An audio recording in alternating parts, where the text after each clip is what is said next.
Hello दोस्तों, स्वागत है आपका अपने चैनल आकाश सिक्स वर्ड क्लासेस में। दोस्तों, आज हम यूपी बोर्ड 2020 के मैथ का पेपर सॉल्व करने वाले हैं। इससे पहले पार्ट 1 और पार्ट 2 वीडियो में पाँचवें का खा तक का सवाल सॉल्व हो चुका है। इस वीडियो में हम पाँचवें के गा का सवाल सॉल्व करेंगे। तो आइए सवाल को देखते हैं, सवाल कौन है और उसके बाद में सॉल्व करते हैं। पाँचवें का गा नंबर जो सवाल है वो है, यदि बिंदु a, 0 0, बी तथा x, y संरेख हो तो सिद्ध कीजिए x बटा ए प्लस वाई बटा बी बराबर 1। यही सिद्ध करना है। तो गा नंबर पहले हम सवाल उतारते हैं। a, 0 और फिर 0, बी और x, y संरेख हो तो संरेख होने का जो सूत्र होता है वो x1 into y2 minus y3 plus x2 into y3 minus y1 plus x3 into y1 minus y2 बराबर 0। ये सूत्र होता है। तो ये है x1 और ये है y1, ये है x2 और ये है y2, ये x3 और ये y3। तो इसमें इसका मान उठा के रख देते हैं। तो x1 a into y2 minus y3, y2 minus y3 b minus y plus x2 का मान 0 है तो 0 का गुणा होगा 0 ही हो जाएगा, प्लस x3 का मान है x into y1 minus y2 0 minus b बराबर 0। इसका कोष्टक खोलेंगे तो a का गुणा b में हो जाएगा ab, फिर माइनस a का गुणा y में होगा ay, इसका 0 हो जाएगा, फिर इसका गुणा होगा 0 में 0 हो जाएगा और माइनस bx बराबर 0। ए वाई और बी एक्स को इस तरफ पक्षांतर करने पर तो ए बी बराबर ए वाई प्लस बी एक्स, दोनों पक्षों में ए बी से भाग देने पर ए बी बटे में ए बी बराबर ए वाई बटे में A B plus B X बटे में ए बी से भी कट गया, ए से ए कैंसिल और बी से बी, तो एक बराबर हो गया वाई के बटे में बी प्लस एक्स के बटे में ए। हमें सिद्ध क्या करना था, एक बराबर एक्स बटा ए प्लस वाई बटा बी, एक्स बटा ए प्लस वाई बटा बी बराबर 1, ये सिद्ध करना था हमें। फिर घ नंबर सवाल है, बारंबारता निम्नलिखित बारंबारता सारणी से माध्यिका ज्ञात कीजिए। तो इसमें माध्यिका ज्ञात करना है तो ये भी ज्ञात करते हैं, माध्यिका भी ज्ञात करते हैं। इसमें जो वर्ग अंतराल है, अंतराल 0 से 10, 10 से 20 और 20 से 30, 30 से 40 और 40 से 50, ये तक वर्ग अंतराल। और फिर बारंबारता, बारंबारता है 4, 13, 18, 9 और 6। इसी बारंबारता की सहायता से हम संचयी बारम ज्ञात करते हैं। संचयी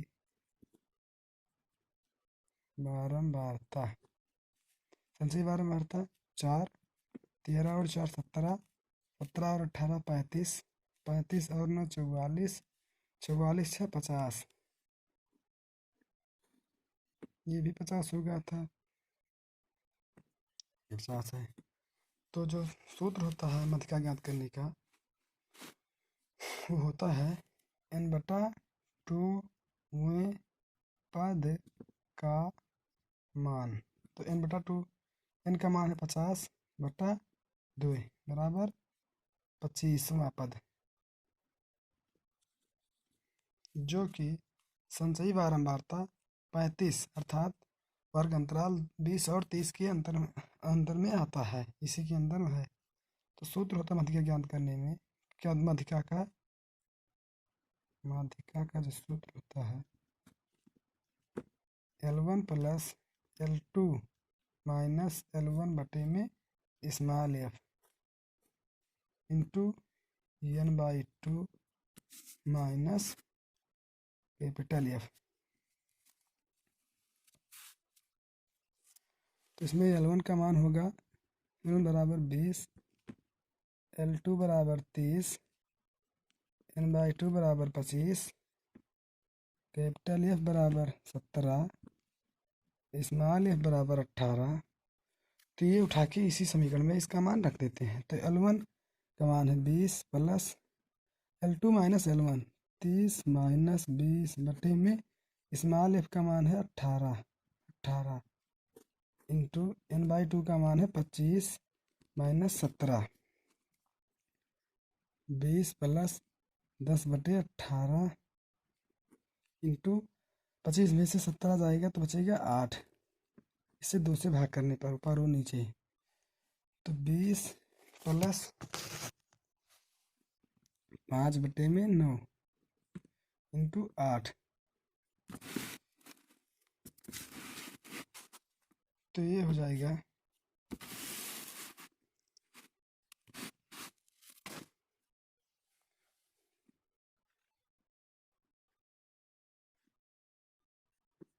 20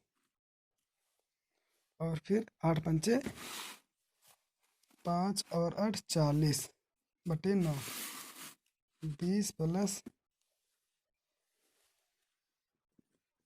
40 बटे 9, 9 दूनी 18, 180 प्लस 40 बटे में 9, 180 और 40 220 बटे में 9, 9 दूनी 18, 9 दूनी 18, फिर 9 दूनी 18.22। ये इसका आंसर हो गया। 9 दूनी 18, 4 22, फिर 9 चौक 36 हो जाएगा, 36 24.4। इसका आंसर होगा जो 24.4। और फिर इसके बाद जो सवाल है वो छाटोगे का, एक ठोस बेलनाकार जिसके दोनों सिरों पर अर्धगोलाकार है, दोनों सिरे जो है अर्धगोलाकार है, ठोस की कुल ऊंचाई 20 सेंटीमीटर है तथा बेलन का व्यास 7 सेंटीमीटर है। ठोस का कुल आयतन ज्ञात कीजिए। ठोस का आयतन ज्ञात करना है और पाई का मान 22/7 दिया गया है। तो आइए ठोस का भी इसका भी आयतन ज्ञात करते हैं। तो हम पहले इसका चित्र बनाते हैं। इसका जो चित्र होगा वो है इस तरह, कोई बेलन है, इसकी दोनों पर अर्धगोलाकार है, दोनों सिरा अर्धगोलाकार हो गया। इसकी जो त्रिज्या है, इसका जो व्यास है वो व्यास 7 सेंटीमीटर है, 7 सेंटीमीटर। और पूरी ऊंचाई जो है वो है 20 सेंटीमीटर, 20।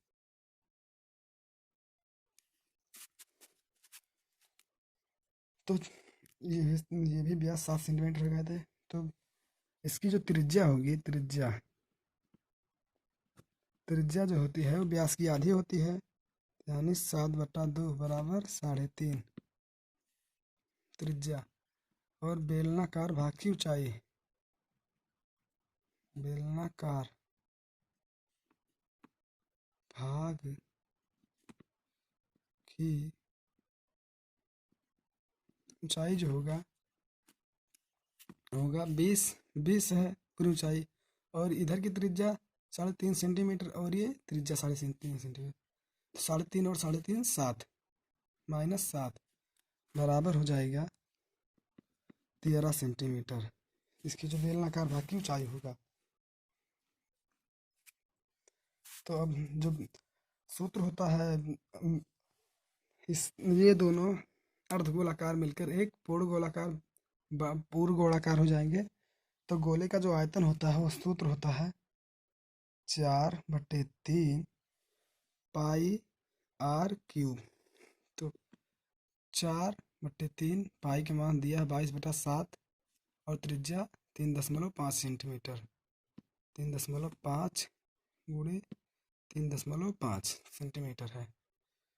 तो 7 से कटा 7, 0.5, 22 चौक 88, 88 गुणे 0.5 गुणे इसका इसका जो गुणा होगा तो 12.25 हो जाएगा, बटे में 3 बच जाएगा। तो इसका जो पूरा गुणा होगा वो होगा 539 बटे में 3। तो इसके जो काटेंगे तो बचेगा 169.67।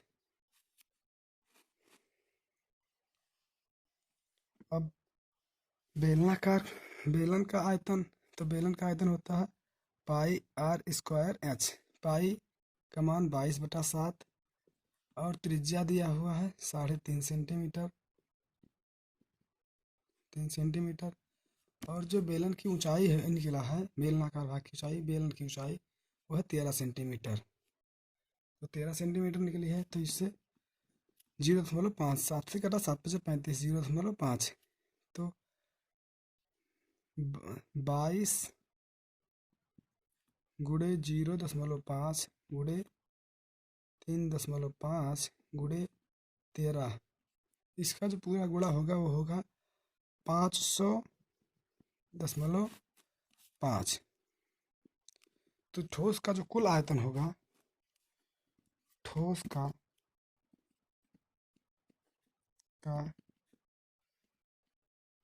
कुल आयतन वो होगा बेलन का आयतन और गोले का आयतन। तो गोले का आयतन है 169.67, 179.67 प्लस 500.5, तो हो जाएगा ये कुल 680.17। इसे जो जोड़ेंगे तो इतना हो जाएगा। ये हो गया ठोस का कुल आयतन। अब देखते हैं अगला सवाल क्या है। वो है चित्र में ओ ए इंटू ओ बी बराबर ओ सी इंटू ओ डी। तो सिद्ध कीजिए एंगल ए बराबर एंगल सी तथा एंगल बी बराबर एंगल डी। इसे भी सिद्ध करते हैं।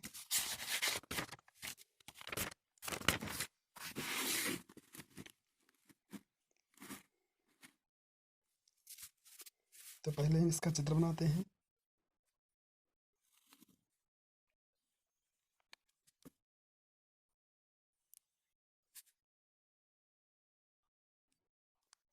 ये है ए और ये है डी, ये है ओ और ये है बी और ये है सी। दिया है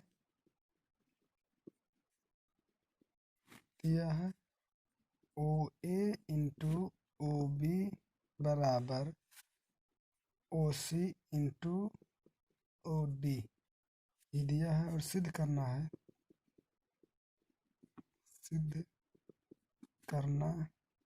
है एंगल ए बराबर एंगल सी तथा एंगल बी बराबर एंगल डी के। तो त्रिभुज ए ओ डी तथा त्रिभुज सी ओ बी में ये दोनों त्रिभुज समरूप त्रिभुज है। तो समरूप त्रिभुज के संगत भुजा समानुपाती होता है। तो संगत भुजा समानुपाती होता है ए ओ ए बटे ओ सी, ओ ए बटे ओ सी बराबर होगा ओ डी बटे ओ बी, ओ डी बटे ओ बी। और इसे इस तरह भी लिख सकते हैं ओ ए बटे में ओ डी बराबर ओ सी बटे में ओ बी। और फिर एंगल ए ओ डी बराबर angle C O B, angle A O D बराबर एंगल सी ओ बी। चूंकि शीर्षाभिमुख कोण आपस में बराबर होते हैं तो ये आपस में शीर्षाभिमुख कोण होता है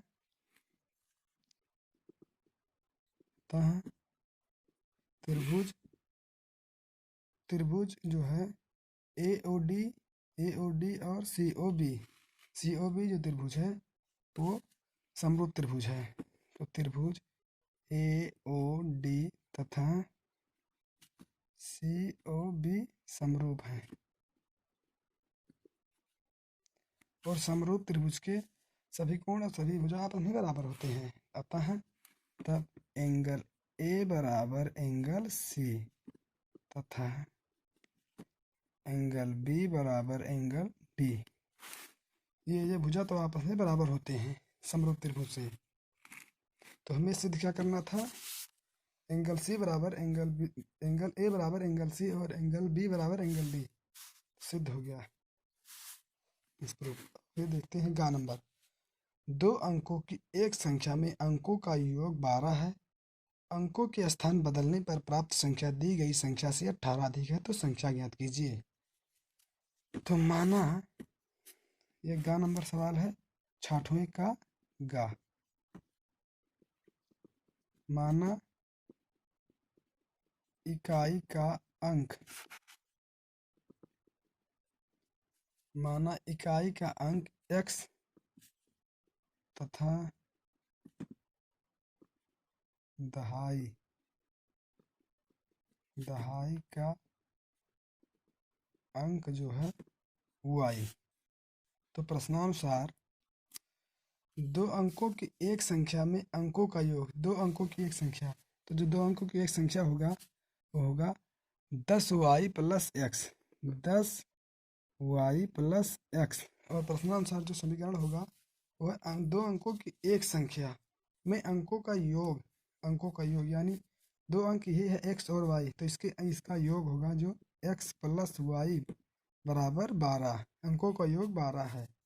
अंकों का स्थान बदलने पर प्राप्त संख्या, अंकों का स्थान बदलने पर अर्थात 10x प्लस y बराबर, अंकों का स्थान बदल दिया गया, दी गई संख्या जो ये संख्या है इस संख्या से 10y प्लस x, इससे जो है 18 अधिक ये संख्या, इससे 18 अधिक ये अधिक है 18, तो चाहे हम इसमें 18 घटा दें चाहे इसमें जोड़ दें, तो हम इसमें 18 जोड़ देते हैं तो हमारा 18 जुड़ गया। और x और y को इस तरह पक्षांतर कर लेते हैं, तो 10x plus y minus 10y minus x बराबर 18, तो 10x में से एक गए 9x माइनस 9y बराबर 18, समीकरण 1 था। 9 कॉमन ले लेते हैं, x माइनस वाई बराबर 18, तो इसको इस तरह पसंद करेंगे तो कट जाएगा, तो x माइनस वाई बराबर 2 बचेगा, ये समीकरण 2 हो गया। तो समीकरण 1 तथा 2 से, तो समीकरण 1 से 1 जो है वह x प्लस वाई बराबर 12, x प्लस वाई बराबर 12, और जो दूसरा समीकरण है वो x माइनस वाई बराबर 2, तो y से y कैंसिल हो गया, प्लस माइनस 2x बराबर 12 2 14, तो x बराबर 7, x का जो मान है वो समीकरण 1 में रखने पर, तो समीकरण 1 जो है वो x प्लस वाई बराबर 12, x प्लस वाई बराबर 12, तो x का जो मान आया है वो है 7, तो x का मान समीकरण 1 में रखने पर 7 प्लस वाई बराबर 12, तो y बराबर 12 माइनस 7, तो y बराबर 5। तो जो x और y का मान है x बराबर 7 और y बराबर 5, यही हमें ज्ञात करना था संख्याएं, तो संख्या 7 और 5 है। तो संख्या ज्ञात कीजिए, तो संख्या इकाई का अंक है, माना इकाई का अंक x और दहाई का अंक y, अर्थात तो संख्या हो जाएगा इकाई का अंक x, इकाई 7 और दहाई 5, तो संख्या हो जाएगी 57, तो संख्या जो है वो है 57। फिर घ नंबर है त्रिभुज ए बी सी, यदि ए बी सी किसी त्रिभुज के अंतः कोण हो तो सिद्ध कीजिए कॉस बी प्लस सी बराबर माइनस कॉस ए। तो त्रिभुज बनाते हैं हम, एक त्रिभुज तो ये है एक त्रिभुज। तो इसमें ये ए है, बी और सी। तो एंगल ए और त्रिभुज के तीनों कोणों का योग 180 अंश होता है angle A plus B plus C, B plus C बराबर 180 अंश। एंगल ए को इस तरह पक्षांतर करने पर तो बी प्लस सी बराबर 180 माइनस ए। दोनों पक्षों में कॉस लेने पर, दोनों पक्षों में कॉस लेने पर, कॉस लेने पर तो कॉस बी प्लस सी बराबर कॉस 180 माइनस ए। कॉस बी प्लस सी बराबर कॉस 180 माइनस ए बराबर माइनस कॉस ए। हमें सिद्ध क्या करना था? कॉस बी प्लस सी, कॉस बी प्लस सी बराबर माइनस कॉस ए, यही हमें सिद्ध करना था, जो सिद्ध हो गया है। फिर देखते हैं सवाल, समीकरण कीजिए। सातों का एक रेलगाड़ी 360 किलोमीटर की दूरी एक समान चाल से तय करती है। यदि उसकी चाल 5 किलोमीटर प्रति घंटा अधिक होती है तो वह उसी यात्रा को 1 घंटा कम समय लेती है। तो रेलगाड़ी की चाल ज्ञात कीजिए। हमें रेलगाड़ी की चाल ज्ञात करना है, तो आइए रेलगाड़ी की चाल हम ज्ञात करते हैं।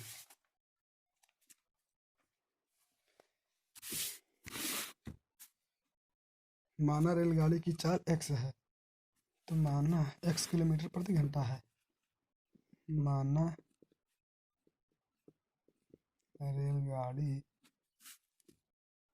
की चाल x किलोमीटर प्रति घंटा है, तो जो समय बराबर सूत्र होता है, समय बराबर दूरी बटे चाल, यही सूत्र से 360 किलोमीटर दूरी तय करने में लगा समय, जो 360 दूरी तय करने में 360 किलोमीटर की दूरी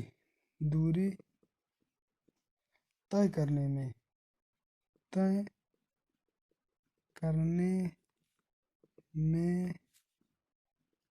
लगा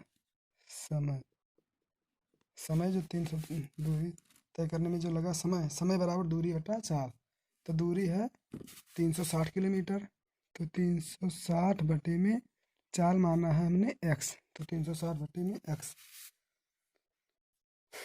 यदि रेलगाड़ी की चाल x किलोमीटर प्रति घंटा अधिक होती है तो वह उसी यात्रा को 1 घंटा कम समय लेती है। तो रेलगाड़ी की जो चाल अर्थात चाल x किलोमीटर प्रति घंटा अधिक होती है, तो नई चाल बराबर हो जाएगा x प्लस 5। नई चाल हो जाएगा x प्लस 5। तब 360 किलोमीटर दूरी तय करने में लगा समय, तब 360 किलोमीटर दूरी तय करने में लगा समय बराबर दूरी बटा चाल। दूरी 360 किलोमीटर ही है और चाल x प्लस 5 हो गया। तो प्रश्नानुसार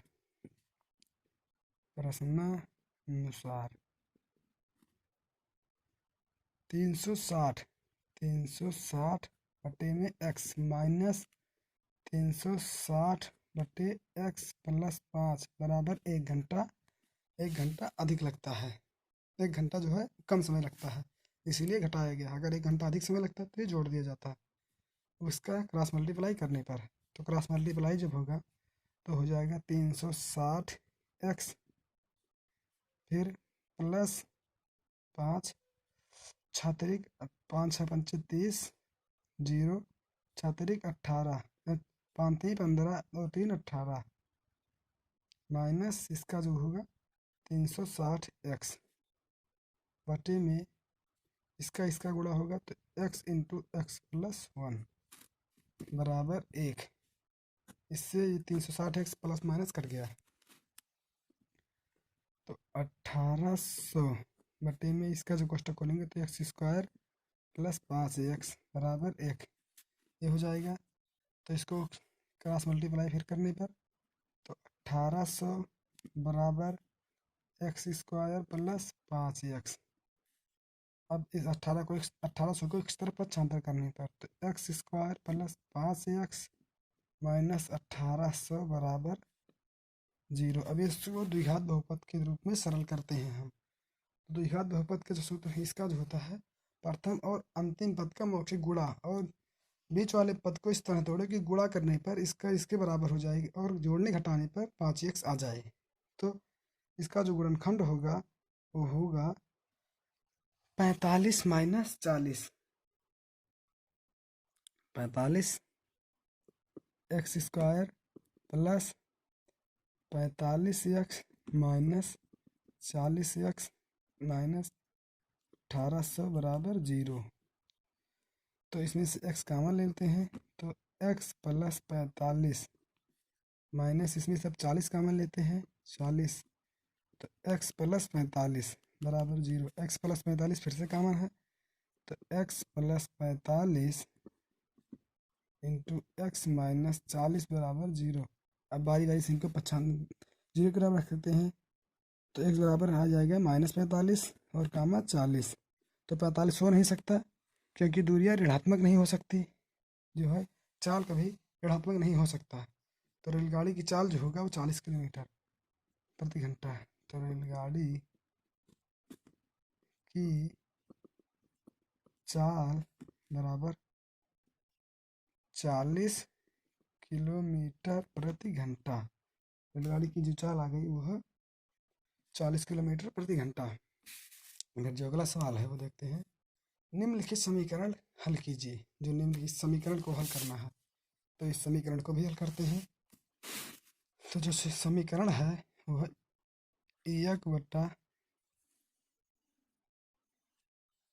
समीकरण है 1/x + 4 माइनस 1/x माइनस 7 बराबर 11 की बटे में 30। जहाँ पर दिया है x का मान ना तो -4 हो सकता है और ना ही 7 हो सकता है। तो इसमें भी क्रॉस मल्टीप्लाई करते हैं तो x -7 फिर ये माइनस में है तो -x + 4 बटे में x + 4 × x माइनस 7 बराबर 11 की बटे में 30। तो इसको कोष्टक खोलते हैं तो x + 7 -x -4 बटे में इसका जब कोष्टक खोलेंगे तो हो जाएगा x² -7x फिर +4x -28 बराबर 11 की बटे में 30। x प्लस माइनस कट गया और माइनस ये भी 7 भी माइनस में ही रहेगा तो -7 और -4 -11 बटे में x² -3x -28 बराबर 11 की बटे में 30। तो 11 से 11 कैंसिल हो गया।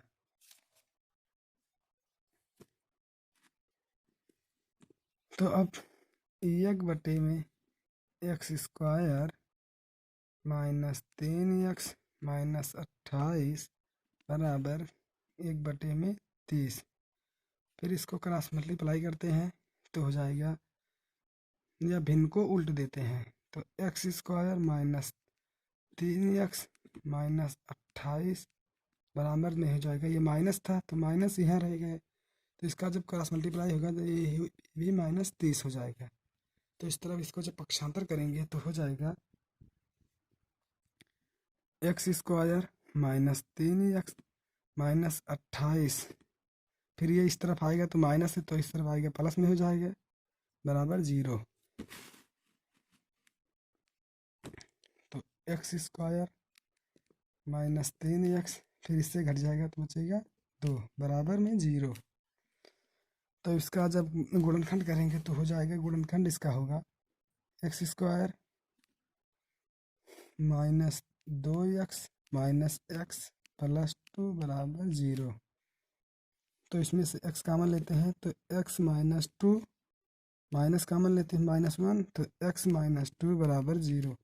x माइनस 2 पुनः कॉमन है तो x माइनस 2, फिर ये 2 x माइनस 1 बराबर 0। अब x के प्रत्येक मान को एक बराबर 0 रखते हैं, तो एक बार ये 0 रखेंगे तो ये हो जाएगा 2 और ये 1 हो जाएगा। तो x का जो मान है वो है 2 और 1। फिर ये जो सवाल, फिर ये रचना के सवाल हैं, इसे तो आप कर ही लेंगे। तो इस वीडियो में बस इतना ही, मिलते हैं अगली वीडियो में। Thanks for watching. अगर ये वीडियो आपको अच्छा लगे तो चैनल को सब्सक्राइब करें और बेल आइकन को दबाना ना भूलें।